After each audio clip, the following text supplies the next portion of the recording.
तारीख था 1 जनवरी 1838। अंग्रेजों के द्वारा हजारों आदिवासियों के सामने सेरेंगेशिया के नायक पोटो हो को फांसी पर लटका दिया गया।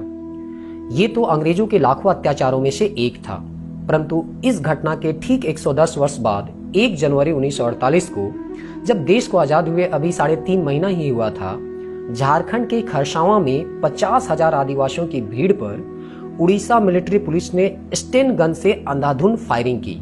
किसी को संभलने तक का मौका नहीं मिला। जब पुलिस ने फायरिंग रोकी तो वहां चारों ओर 100 बिखरे पड़े थे। घटना स्थल के पास एक कुआं था। उड़ीसा पुलिस के जवानों ने लाशों को उसी कुएं में डालना शुरू कर दिया। 100 से जब कुआं भर गया तो ट्रकों पर लाद कर शवों को जंगल में ले जाया गया। कुछ को तो ऐसे ही जंगल में फेंक दिया गया, कुछ को जमीन में गाड़ दिया गया। पुलिस ने कुछ शवों को जला भी दिया ताकि मृतकों की सही संख्या का पता नहीं चले। इसीलिए तो सरकारी रिपोर्ट में मृतकों की संख्या केवल 35 बताई गई, परंतु आदिवासी नेता की माने तो 1000 से ज्यादा लोगों ने अपनी कुर्बानी दी।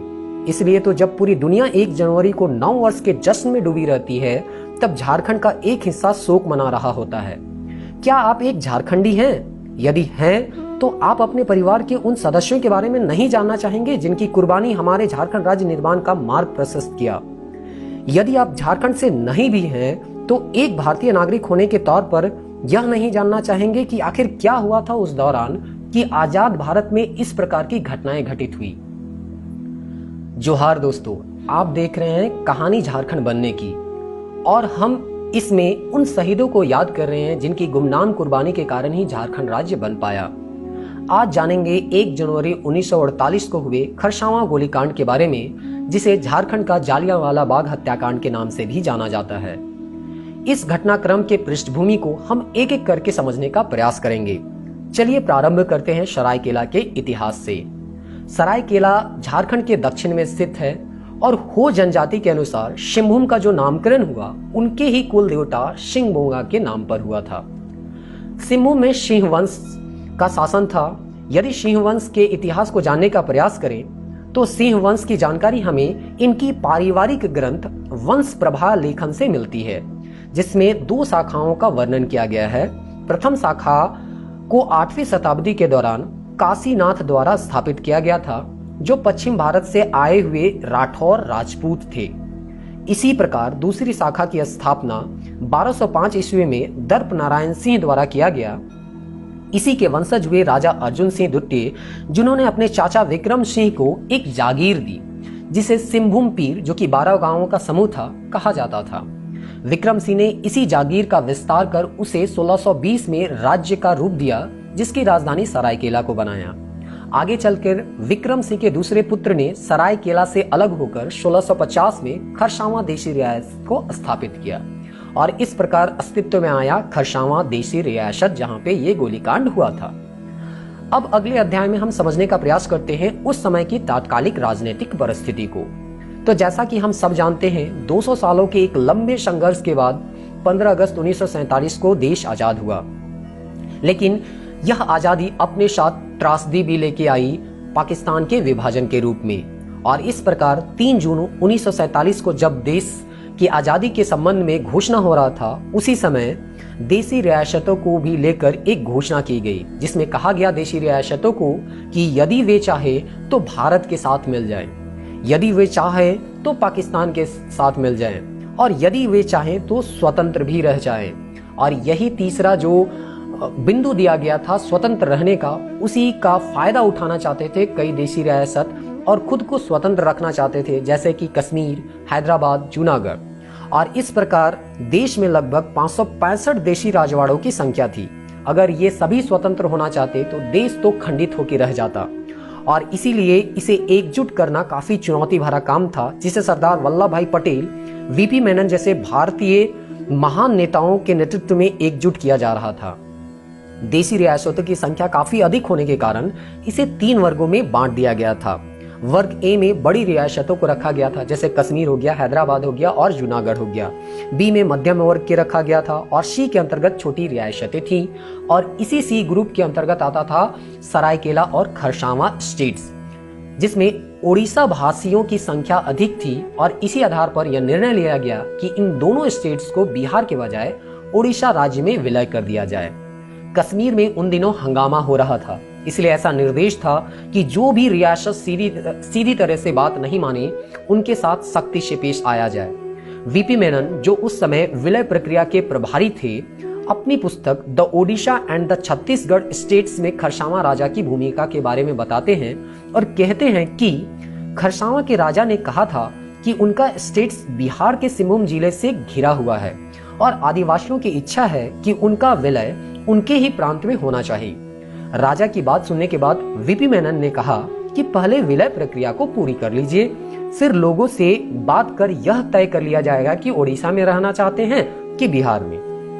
उन दिनों विलय के सवाल पर पूरे ओडिशा में माहौल गर्म था।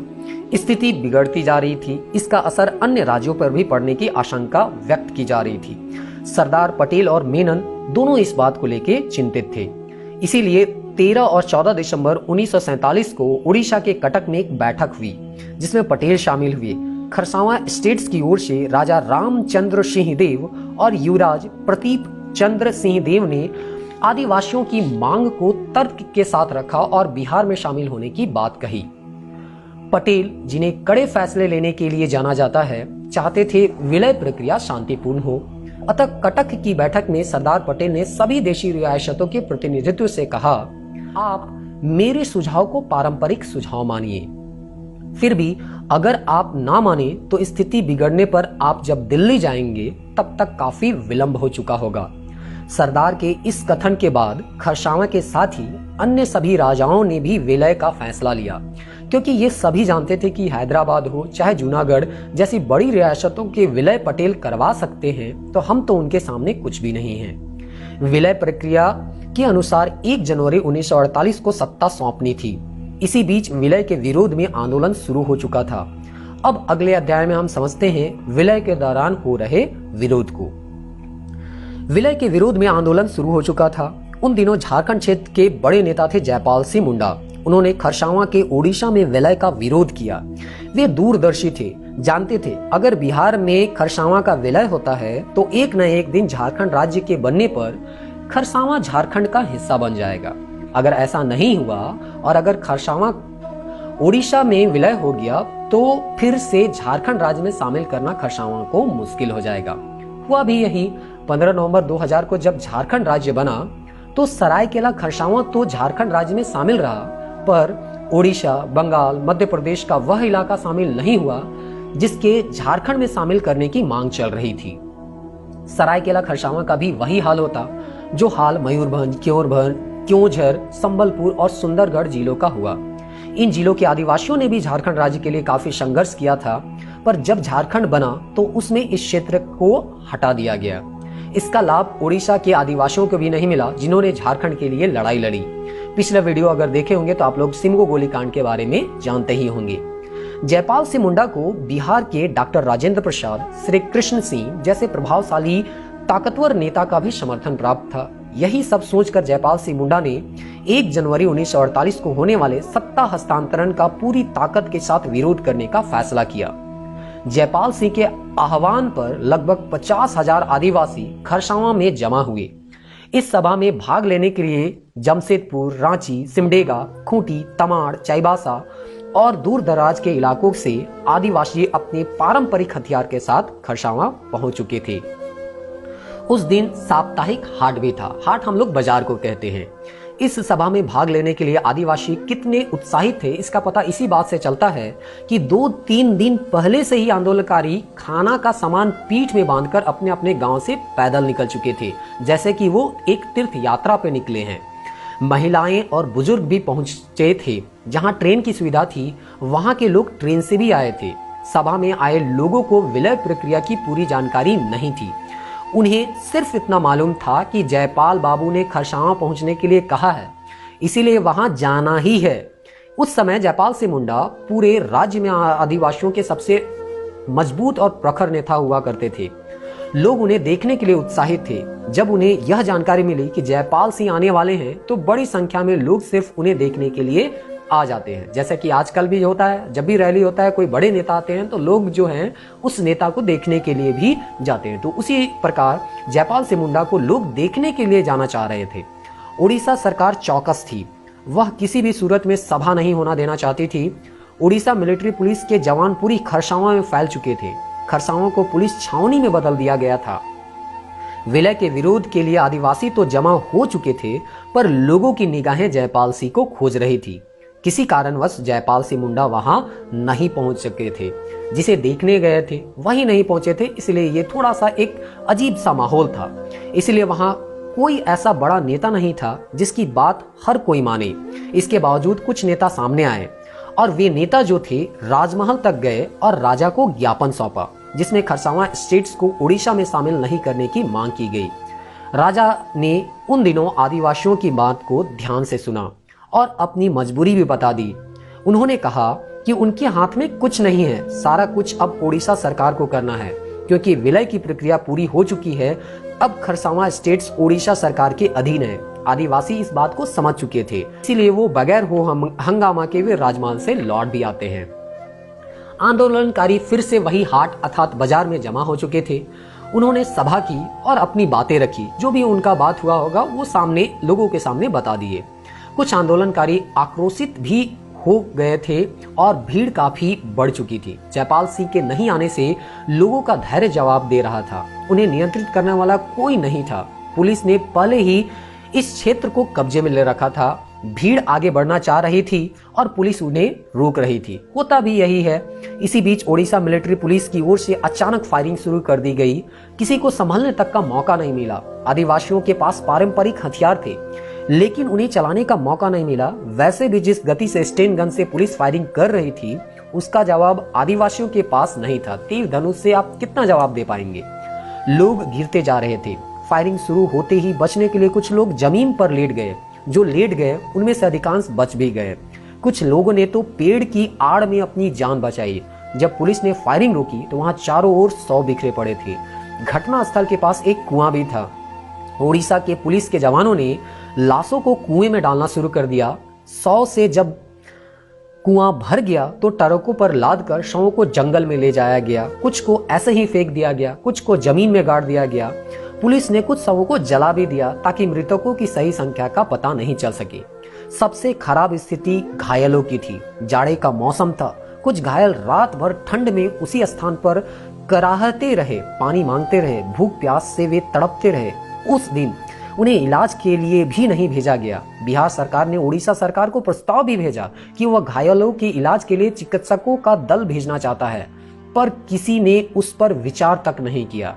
चाईबासा और जमशेदपुर से चिकित्सक वहां पर गए और उन्होंने घायलों का इलाज किया। पुलिस की एक गोली दशरथ मांझी को लगी।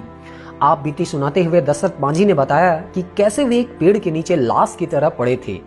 देखते रहे कि कैसे पुलिस लाशों को उठा उठा कर ले जा रही थी। हिम्मत नहीं थी कि वो वहां से किसी तरह भाग निकले। गोली उनकी अतड़ी में लगी थी, चलना संभव नहीं था।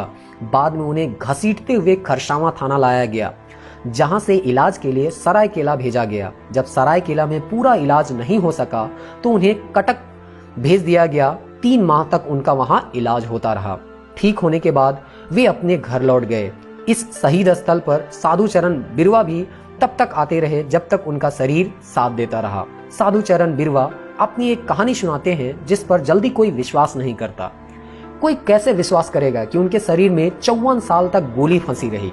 उन्हें इसका पता चला जब वे बुजुर्ग हो गए। 1 जनवरी 1948 को जब खरसावां में पुलिस फायरिंग हुई थी, उसमें एक गोली उनकी हथेली में थी। गोली उनकी अंगुली को उड़ाते हुए निकल गई। दाहिना हाथ उनका उसी समय से बेकार हो गया था। दर्द इतना हुआ कि उन्हें पता भी नहीं चला कि उनकी बाह में भी एक गोली लगी है। जब गोली लग रहा होता है तो कहाँ पता चलता है कि कहाँ कहाँ लग रहा है। उम्र होने के कारण जब शरीर दुबला हो गया, मांस कम हो गया, सिर्फ हड्डी रह गई, तब बाह में सूजन के साथ दर्द हुआ।